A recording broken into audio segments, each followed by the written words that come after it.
Сәлем достар, сіздермен бірге салауатты өмір каналы. Бүгін біз сіздерге желкеге тұз қайдан және қалай жиналады осы туралы айтатын боламыз. Тұз жиналғанын қалай білеміз? Мойынның қытырлауы, қозғалуының қиындауы бірден бұрылған кезде ауруы желкеге тұз жиналғанын білдіреді. Бұны дер кезінде емдемесе соңы остеохондроз ауруына ұласады. Тұз жиналу уақытта, жаста адамда таңдамайды. Кез келген жастағы адамды өз құрығына іліндіреді. Сондықтан да мойынға жиналған тұзды уақытында кетіруге қамданыңыз. Желкеге тұздың жиналуына семіздік, артық салмақ, қозғалыстың аздығы, бір орында отырып жұмыс істеу, омыртқаның жарақат алуы, зат алмасудың бұзылуы, үнемі ауыр зат көтеру, жиі стресс алу, арқаға жүк арқалау, ұзақ уақыт ыңғайсыз жату, шылым шегу және ішімдік ішу, арқа омыртқаның қисаюы, дұрыс тамақтанбау деген себептерден болады. Бұны емдеу ұзаққа созылады. Бұл дертке әсіресе кеңседе отырып жұмыс істейтіндер, тігіншілер шалдығады екен. Тұзды біртіндеп кетірмесе, омыртқа арасында жарық, ісік пайда болып, жүйке жүйесі нашарлайды. Мойынға тұздың жиналғанын қалай білуге болады? Басты бұрғанда ауырсыну байқалады. Ауырсыну бастың артқы жағына, иыққа, құлаққа таралуы мүмкін.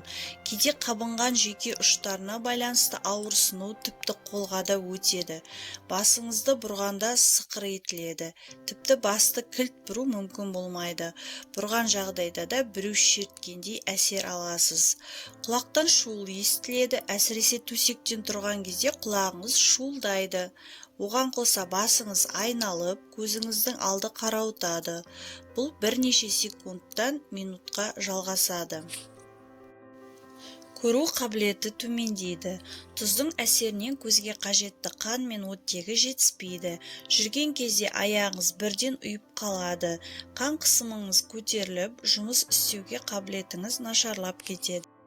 Міне осының барлығы мойынға тұз жиналғаннан болады.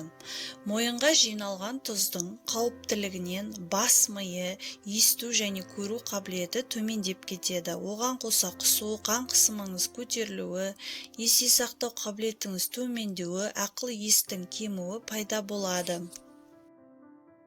Желкедегі тұздың емделу жолдары қандай? Мойынға жиналған тұзды кетіруге болады, бірақ оны 7-10 күнде ем алу жеткіліксіз болады. Оған айтарлықтай уақыт керек. Сонымен қатар күтім, дұрыс тамақтану да маңызды рөл ойнайды. Мүмкіндігінше невролог дәрігердің қабылдауына жазылып, ем жүргізгеніңіз жөн болады. Дәрігер сізді толық тексеруден өткізген соң қажетті ем жасайды. Алдымен бұлшық еттің ауырғанын басатын дәрі береді. Мойынның қан айналымын реттейді, омыртқаның жағдайын жақсартады, зат алмасуды қалпына келтіреді. Бұл үшін тек дәрі ішу жеткіліксіз, мейлінше жиынтық ем алғаныңыз дұрыс. Тұзды кетіруге физиотерапиялық ем керемет көмектеседі. Оған қоса компресс, маздың да көмегі болады.